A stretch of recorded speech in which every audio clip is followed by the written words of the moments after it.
These Election 2021 candidate interviews are sponsored by Edmonds College, Office Tech, and James Russell PLLC, Certified Public Accountants and Business Advisors. Hello, and thank you for joining us. I'm Teresa Whipple, publisher of Lynnwood Today, and I am here with Linda Jones, President and CEO of the Lynnwood Chamber of Commerce. And we are happy you joined us tonight for interviews with Lynnwood City Council candidates. And we are going to be joined now by Nick Coelho, who is running for position 1 of the Lynnwood City Council. Welcome, Nick. Hi, everyone. Thanks, Lisa. Thanks, Teresa. And Linda, thank you so much for joining in this process. It's such a pleasure to partner with you. Thank you. I love partnering with you as well. And it's a great opportunity to get the word out and let the candidates have a moment to really share what they're going to be bringing to Lynnwood. Okay, thank you. Well, we'll get started. And I have the first question. And Nick, it is, what experiences would you bring to the council and how are they relevant to being an effective council member? Sure, I bring multiple things to the council, but really let's pull back for a second. What does a city council person really do? What they're doing is they're representing the community and working with a number of others to formulate policy, taxes, zoning, things of that nature. And it's really important that a council that creates good policy has people from different backgrounds that can look at different problems with different perspectives. And so I bring an entrepreneurial background. I started Around the Table Board Gaming Pub, which is a small business in the area. We've been around since 2013, since we've survived the pandemic. We're actually looking to expand our presence in the city. And I'm really excited to do that. But I bring a different background. You do have people that say they have business experience, but an entrepreneur, someone who's chasing a dream in a city, it's a fundamentally different idea of what they're looking for. And so I hope to bring that up. I have done all sorts of things as you do in a small business. You manage people, you manage things, you manage business trends. And I think all of those will be important in some way. One of the most important things, though, is, I'm a millennial. And I don't say that as an age category. I say that as a mentality. For a long time, people in my age group, but I'm sure there are many others, we've been fed a lot of empty rhetoric and a lot of kind words about how to change policy and how to move forward. And frankly, I'm tired of that. And so what I'm bringing to the table is a real conviction, a real passion and energy to bringing positive change to our city. I think I have a lot of great ideas. I think I have ideas that can gel with the rest of City Council, as I said before. And I think those will all kind of come together to move the city forward in a direction that will improve the quality of life of every Lynnwood resident. Okay, thank you so much. And I'll let Linda take it away with the next question. Thank you, Teresa. Lynnwood has been cited as a model for regional growth. How does Lynnwood grow while still retaining the character of the existing neighborhoods?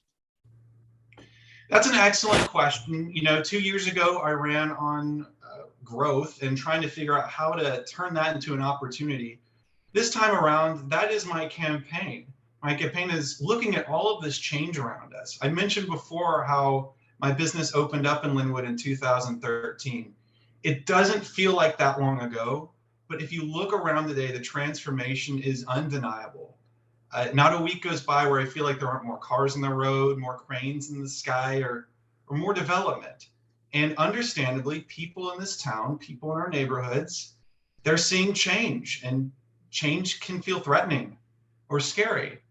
But as I said before, I'm a small business owner, I'm an entrepreneur. And one thing I've learned in my 10 plus years doing all of that is that change is just an opportunity in disguise.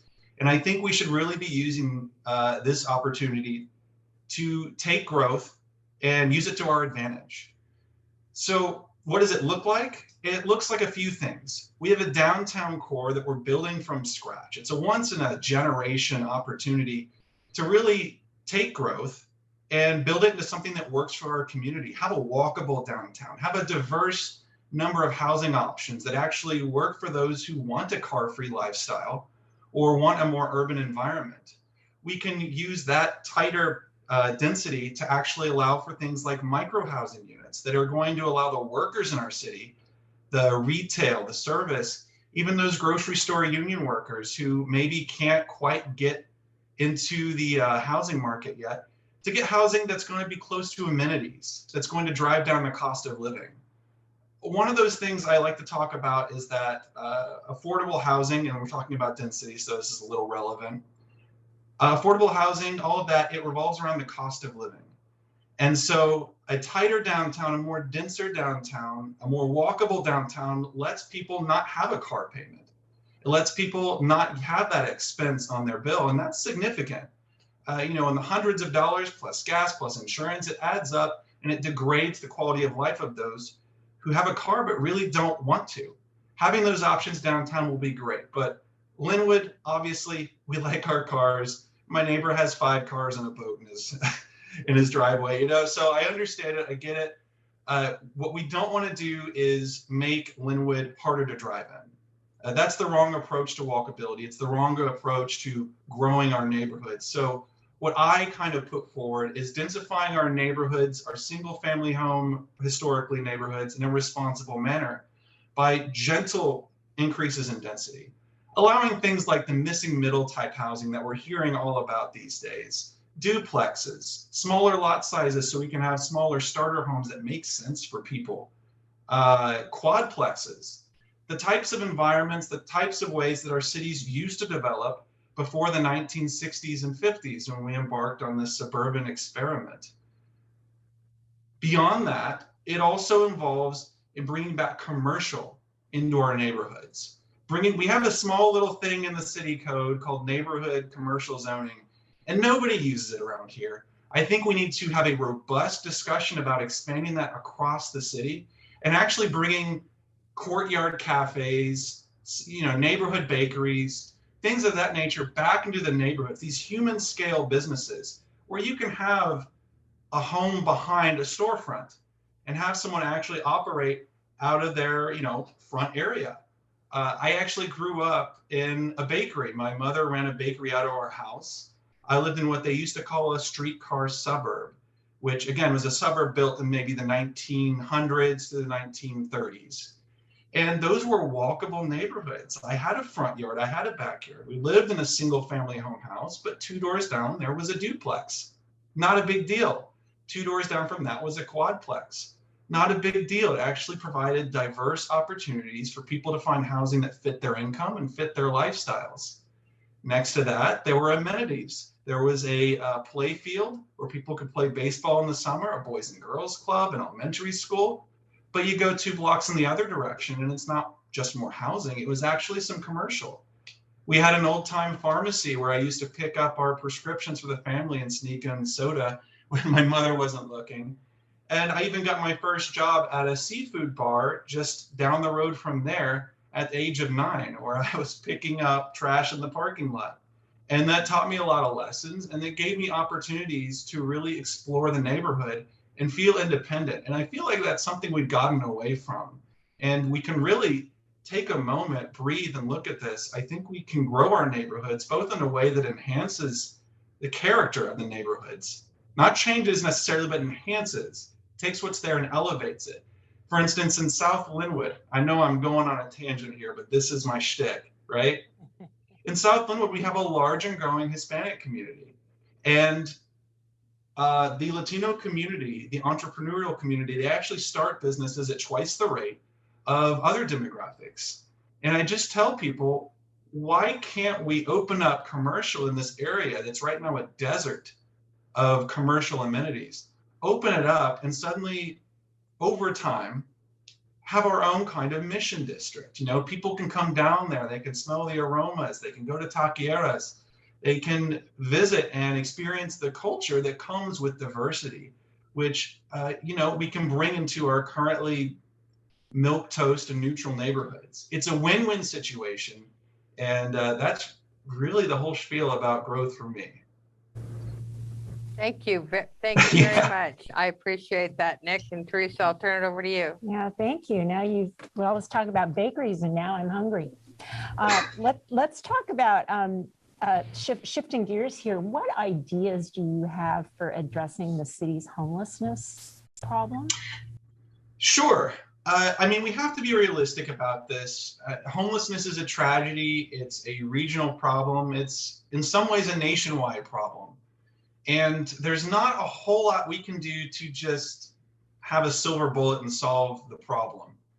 What we can do is address things in a way that incorporates partnerships within the community and uses our law enforcement in a responsible way that doesn't exacerbate the problem.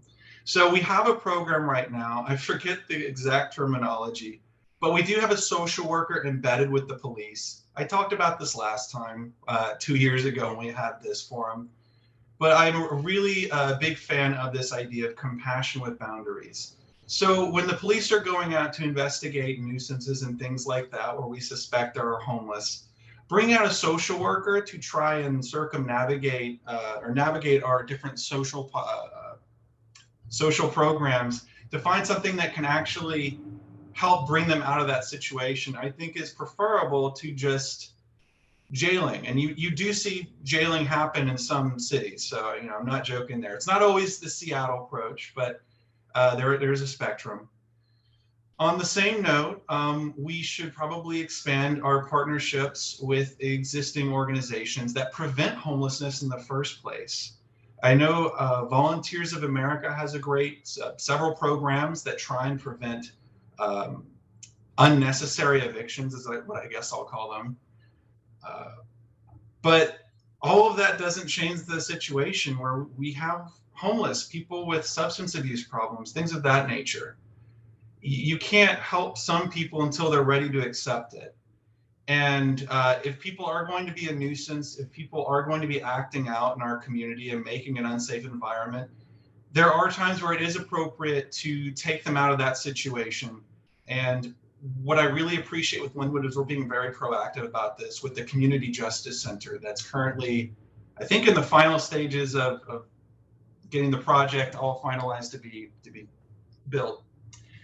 What I love about it is that it incorporates a holistic approach that tries to reduce the recidivism in our criminal justice system while finding people that are just in a bad way and providing those helps. You know, when you go into a homeless encampment and you have a social worker, some people aren't necessarily hitting rock bottom or ready to find help and accept help.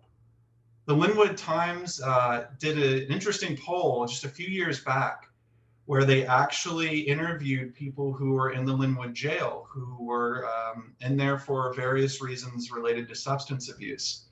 And they found that around 60 to 70% of those in the jail said they would receive help if it was given to them at that time.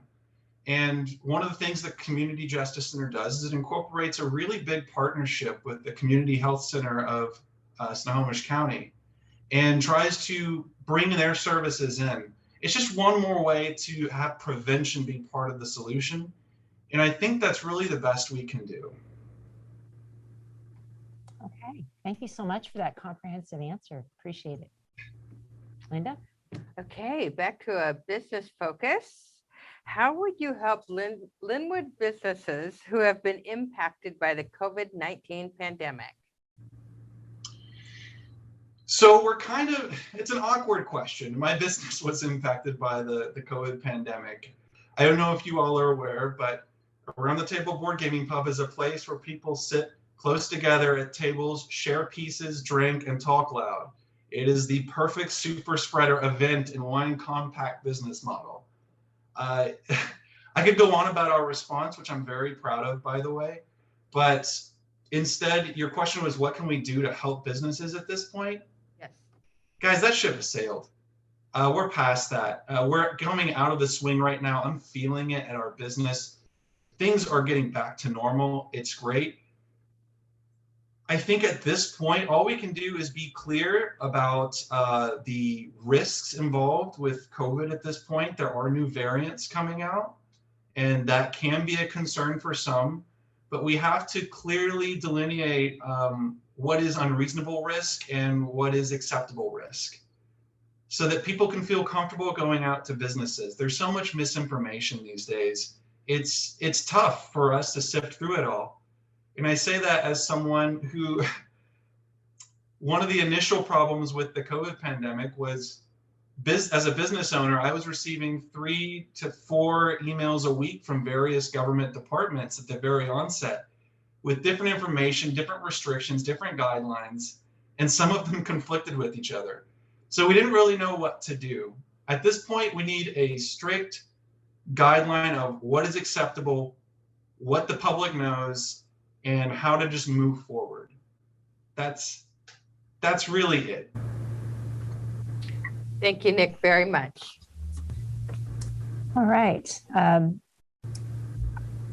Do you have ideas for better engaging residents who have not traditionally been involved in city government? Sure. I mean, there's going to be a lot of people who throw out different ideas, and some are wishful thinking, some are interesting. I'm an analog guy. Again, I run a board game store. I'm used to people being in person, getting away from the cell phones. So one of the ways you meet people is just going out to where they are. I think for a city council person who's going to be serious about engagement, it's going to require literally going to where different communities are, whether that's churches, import grocers, things of that nature, and with the business's permission or the church's permission, standing out there and just saying, hi, I want to meet you. I want to hear your concerns. That's just basic engagement. And that's why I'm really committed to being available. I think the city does a lot of things. We have so many citizen boards. We have digital meetings. Even before COVID, people could watch the meetings. I think there were reasonable accommodations, but there are some people who are apathetic. There are some people who feel like the city isn't there for them, so why should they care about what's going on in the city? And there are people that are just busy. And if you can intersect into some of those areas by going to where they're being entertained, going to where they work, you can actually engage with these communities in a way that I think we maybe haven't seen except from a few really engagement-focused council members.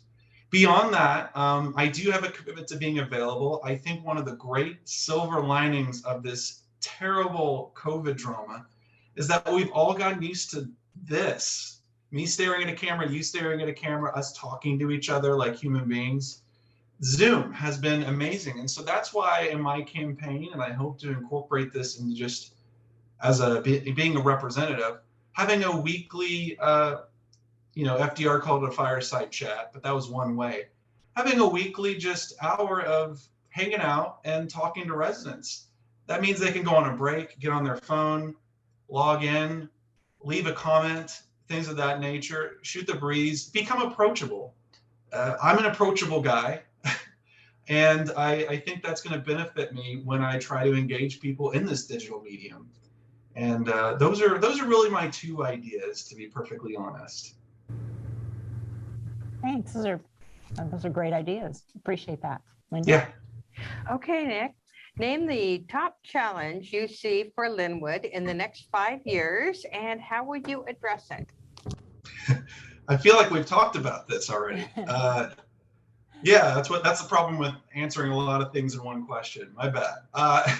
The top challenge is obviously addressing our cost of living, and that's the obvious one. How do we address our cost of living? And again, my answer is taking this once in a lifetime opportunity ahead of us and just embracing the challenge, embracing the change, and making it work for our residents. Not only that live here now, but the ones that'll be here in the future, or even the kids of current residents. We can do that. You're asking for solutions. We can do that by completely overhauling our zoning, building code, and other relevant municipal policy from a lens of affordability. This, again, has to be a holistic approach. That we have to be talking about walkability and accessibility, not just to transit or parks, but to destinations, places people want to go, places where they get things they need or want. We need to expand housing diversity, not just more houses. We don't just need more ramblers. We don't just need more single bedroom apartments. We need a wide variety of different housing situations. Something that some people don't know, I do because I've attended affordable housing conferences, but Lynnwood is in this very strange place, as is a lot of the suburbs around here, where much of our housing is going to be reaching its end of life over the next 10 to 20 years. That's a real problem for affordable housing advocates because the apartments across the street from my house I rent, by the way, are probably not able to be built in the way they are going forward with the existing code. There was a big hullabaloo about that with Whispering Pines. The building was set to be demolished and rebuilt, and they realized, shoot, according to existing policy, we can't actually fit the same number of people in this complex. That's a problem. And I think we have gone into wishful thinking territory with our code when we need to be addressing reality. And the reality is people want a place to live. And when we add a bunch of things to it that increase the expense, that make it harder, that make it difficult to pencil out for developers to make starter homes, to make different types of housing, that ungunk the marketplace so we don't have families and single professionals competing for giant rambler houses. I think we're going to get a lot closer to a market that is more fair, more equitable, more reasonable. If you look at different cities that have older housing stock of different varieties, like my hometown of Little Rock, Arkansas, you'll see that the housing market hasn't gotten as crazy as here. And it's not just because of the demand, it's because that people, if they're a single person, can go into a duplex. They don't need a 4-bedroom rambler. A person who doesn't want to have a car can live in a studio apartment. They don't have to get into a 2-bedroom apartment at an old apartment complex that's being overbid by a bunch of different people. And so housing diversity plus more density, again, a lot of that downtown, but quadplexes, duplexes, those things fit into our neighborhoods as they are, making our city more walkable, not just in the downtown, but actually within all of our existing residential areas over time with zoning and code changes, I think will play a big part. Okay, my next question is, as a council member, how would you address concerns from marginalized populations who might not feel safe living in Lynnwood? And just to clarify that, that could be people who don't feel safe for a variety of reasons. It could address just general public safety concerns, maybe about feeling safe just walking the streets. It could also involve feeling safe in the presence of police, which for some populations is not always comfortable. Sure. So I think there are two things we need to do. Obviously, for marginalized communities, people of color, it's important that we continue to include them in the civic engagement process. We continue to promote ideas from the DEI Commission. I love the all are welcome signs that are around town. I love that they're in a variety of languages. People sing perhaps their own language or not. I think that just provides some kind of blanket of comfort.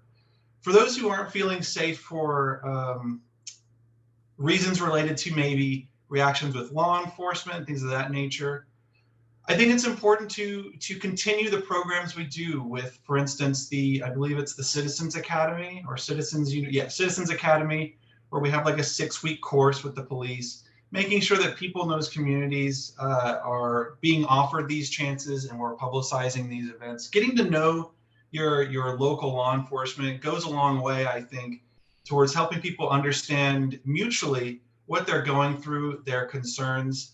And law enforcement's all about providing safety for the community. So, making sure they're part of the process is important too. The other thing I want to make sure is, I worry that for some in the Latino community, that they might be worried that the police, the LPD, are maybe involved in some kind of immigration services, ICE or any of those programs. I think it's important that we make sure that if there are any connections, those are decoupled. Our police shouldn't be playing any role in the immigration game. They should be there strictly to provide a safe environment, make sure people feel secure in their person in this community. And if there is something we can do to promote for instance, a bilingual program to incentivize that in the police department, I would be in support of that as well. Pretend you are talking to a business owner who's considering relocating their business to Lynnwood. Give us your 30-second sales pitch for why the city is a good place for business. Well, that's easy. As an entrepreneur, I can speak to these values. Lynnwood has a huge amount of opportunity ahead of it. Unlike some places, Lynnwood is attracting growth. Unlike other places, Lynnwood has a business-friendly climate. Unlike other cities, we have a police force that is there to prevent theft, and they are serious about it. Last time I accidentally left my door open and set the alarm off of my business, the police were there in 3 minutes. I don't think you can say that about many cities. You can feel comfortable knowing that your goods, your services, your employees feel safe when they're there. We also spend a lot on infrastructure, and we have a lot of amenities that are going to attract more and more residents of greater variety of incomes. We have a lot of different people here who have a lot of different needs, and I am sure that they would love to have your business in our city. Thank you, Nick. That's great. Yeah. And actually, there's one final question. It's not really a question. It's your opportunity to tell people why they should vote for you. Sure. Why should you vote for Nick Coelho? Well, a few reasons, but it all comes down to opportunity. I'm a person who craves opportunity. I look for opportunity wherever I find it. And like I mentioned before, Lynnwood is set to have a lot of change happening in this city. Change is an opportunity in disguise, and I see it. And I bring a whole vision of what our city can really be. This is an opportunity to enhance the character of our neighborhoods with housing that meets all sorts of needs for Lynnwood residents where they are, whether that's just getting their start, starting a family, or maybe just trying to age in place. Lynnwood has an opportunity right now to empower the next generation of Lynnwood entrepreneurs and actually build a vibrant and diverse culture that is distinctly Lynnwood. We have an opportunity right now to build walkable neighborhoods that let people walk not just to parks and transit, but to destinations and flavors. We have an opportunity to have a real dialogue about what Lynnwood is, not just what Lynnwood is today, but about what Lynnwood can be. And so my goal on City Council is nothing short of trying to improve the quality of life of every single Lynnwood resident. And I know that sounds like a tall order. It sounds like a tall order as I say it, but I bring relevant experience. I bring unique experience. I have the energy, I have the passion, and I have ideas. And I hope you enjoyed hearing some of them tonight. If you want to talk to me, engage with me, I remain committed to being available. You can go to my website, nick4lynnwood.com. That's nick4lynnwood.com, and I host a weekly Zoom from 5 to 6 p.m. on Wednesdays. You can talk to me, share a beer, and we can talk about the change going on in our town. I look forward to seeing you soon and representing you on City Council. Thank you so much. We really appreciate you taking the time to come by and talk with us. Thank you, Nick.